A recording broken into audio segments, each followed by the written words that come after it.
My name is Megan Manus, and this is my presentation over other health impairments. Other health impairment exists as an umbrella term encompassing hundreds of types of impairments that may result in a chronic condition, limiting the individual's ability to effectively access the educational environment. This category is determined by limitations in 3 areas of strength, vitality, and alertness, and these students may be cognitively intact. 3 leading classifications under other health impairment include epilepsy, asthma, and diabetes.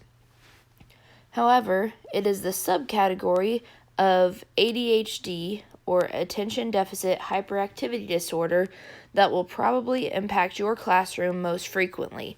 According to the DSM-5, ADHD is defined as a persistent pattern of inattention and/or hyperactivity impulsivity that is more frequently displayed and severe than is typically observed in individuals at a comparable level of development. Because of the wide parameters of other health impairment category, my presentation will focus slightly towards the ADHD category. On the screen right now is the IDEA definition of other health impairment. I'm not going to read my slides to you because you can pause it and read them yourselves.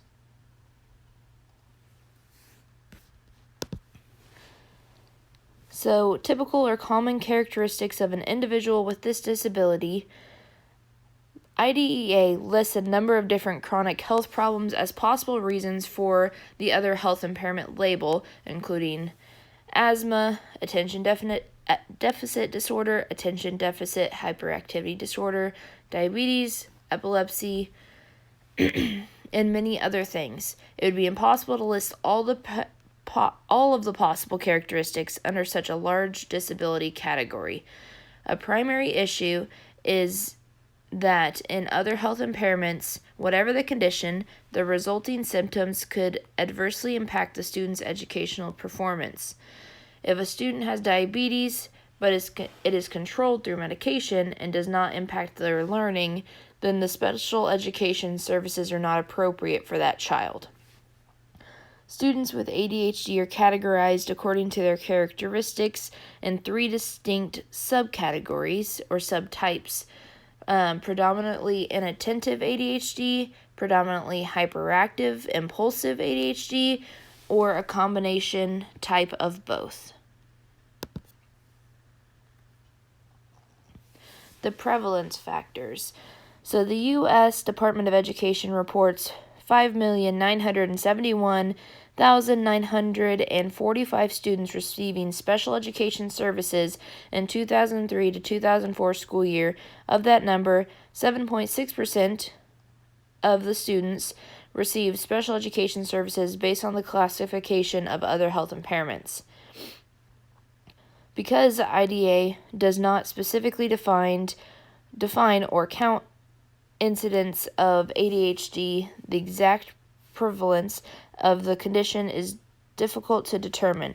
However, it is estimated that 2 to 9% of all children are identified as having the condition.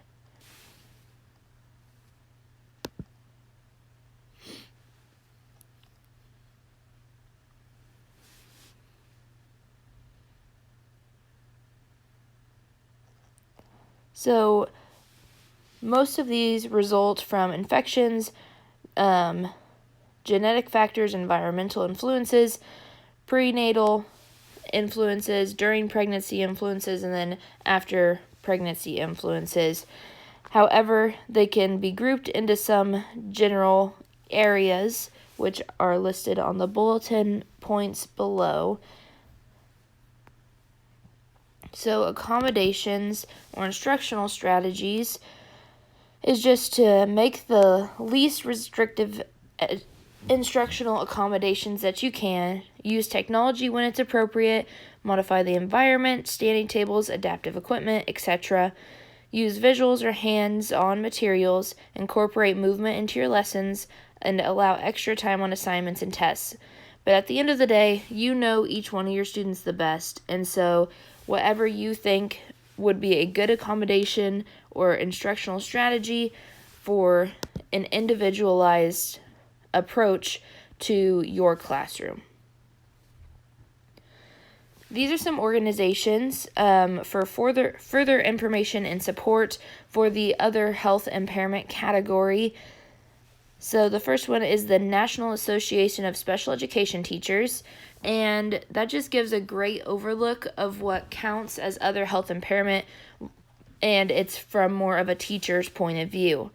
The second one is the Asthma and Allergy Foundation of America, and they work to develop and implement public policies to improve the quality of life for people with asthma and allergies. Then the third one is Adults, Adolescents, and Children with ADHD disorder, or CHAD. And this one provides education, advocacy, and support to individuals with ADHD, and they publish a lot of different variety of printed materials to keep members and professionals current on research, advances, medications, and treatments affecting individuals with ADHD.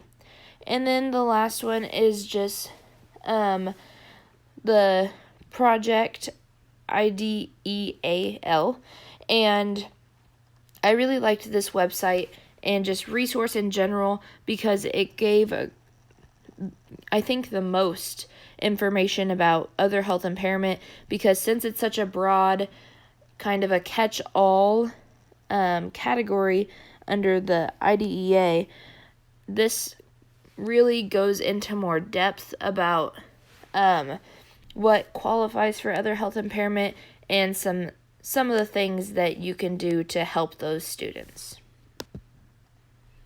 And then those are my sources. Thank you.